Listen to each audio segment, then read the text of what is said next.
El Vallès Occidental, amb 580 quilòmetres quadrats i 685.600 habitants, és la segona comarca més poblada.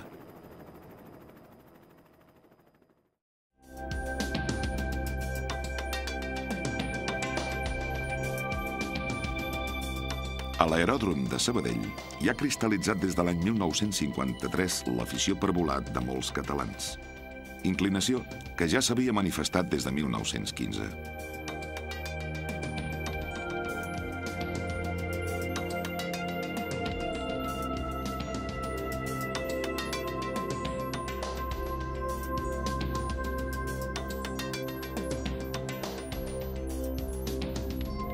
Sabadell és ara una ciutat moderna i transformada.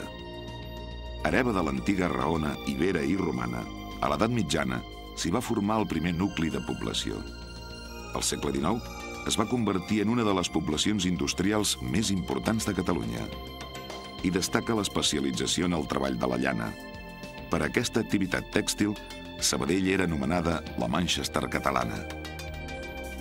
La capital de la comarca s'ha transformat en una ciutat de serveis dinàmica i puixant que no té res a veure amb la que descrivia fa més de mig segle Francesc Trabal a les Gràcies sabadellenques. Parlava d'un Sabadell lleig, brut, deforme, amb uns arbres que tots semblen de carretera, amb un sol que sembla un sol de safareig, amb unes cases que semblen de terrassa, amb un fred i una calor que cada any milloren tots els records.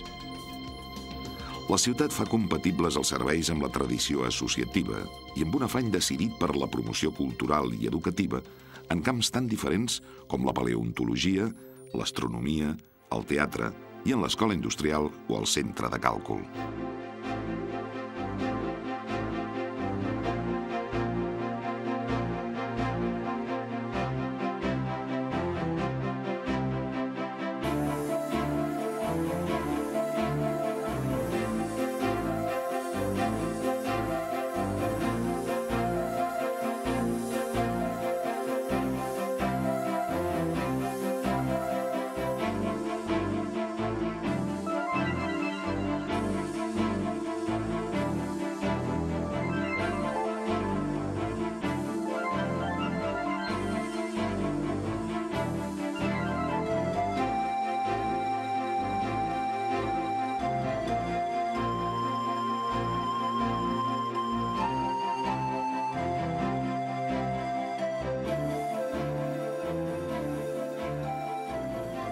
A la plana agrícola, densament ocupada des del segle IX, els boscos, els camps i les vinyes han deixat pas a les xemeneies, les naus industrials i les zones urbanitzades.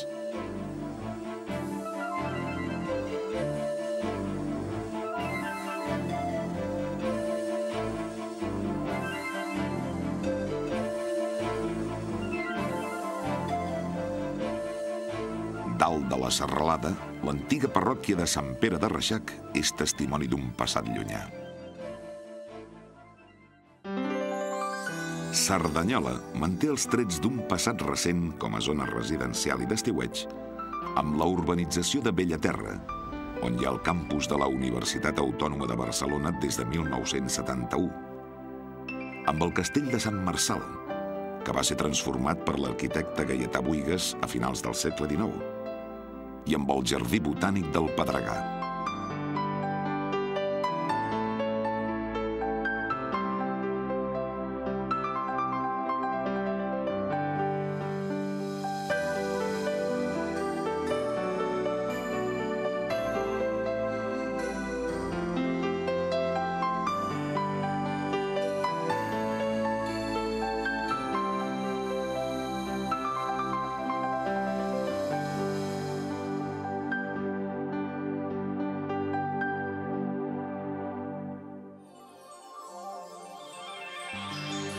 El monestir de Sant Cugat del Vallès ocupa l'indret d'un antic càstrum romà, el Castrum Octavianum.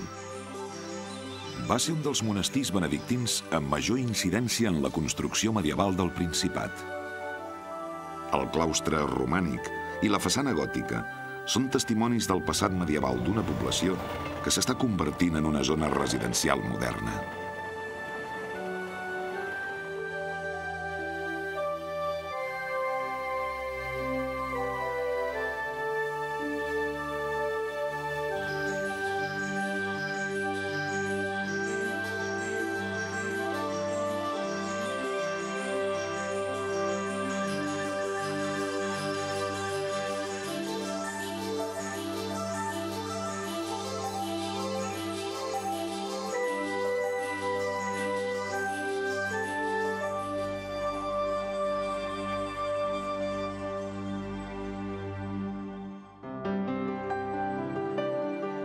La modernitat i l'aposta pel futur, amb els eixos viaris i els centres econòmics i culturals, no desdiuen del Vallès de què parlava Joan Oliver. En ma terra del Vallès, 3 turons fan una serra, 4 pins, un bosc espès, 5 quarteres, massa terra. Com al Vallès no hi ha res. Terrassa és una ciutat dinàmica que ha sabut convertir els vapors modernistes antics en factories modernes de cultura, com el Museu de la Ciència i la Tècnica de Catalunya. La ciutat actual és lluny d'aquella que definia Josep Maria Espinàs amb les paraules següents: no hi ha hagut temps de pensar, només hi ha hagut el temps just d'actuar. Cultura i serveis es donen ara la mà amb un teixit associatiu ric i amb centres politècnics d'alt nivell.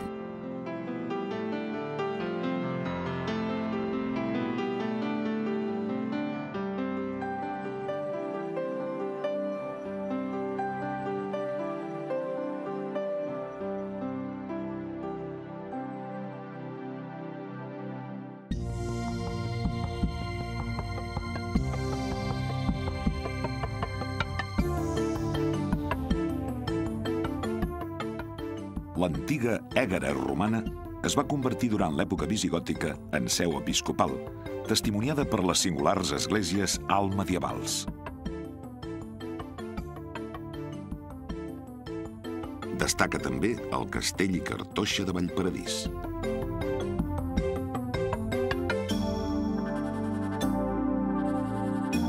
Josep Carner va descriure així la muntanya.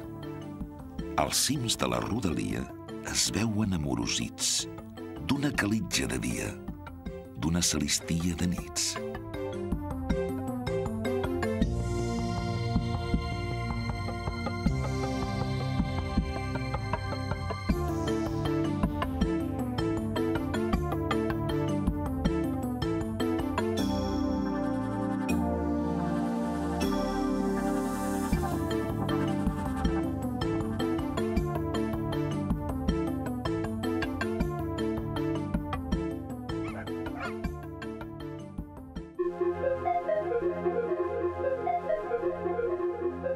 El monestir romànic de Sant Llorenç del Munt és una magnífica talaia des d'on es pot veure la comarca.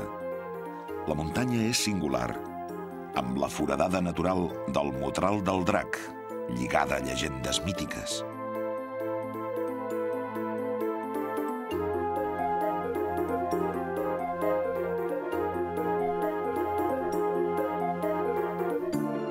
Al peu de la muntanya, els antics pobles medievals, bressol de llinatges de la noblesa catalana com el de Sentmenat, adopten nous aires residencials i socioeconòmics.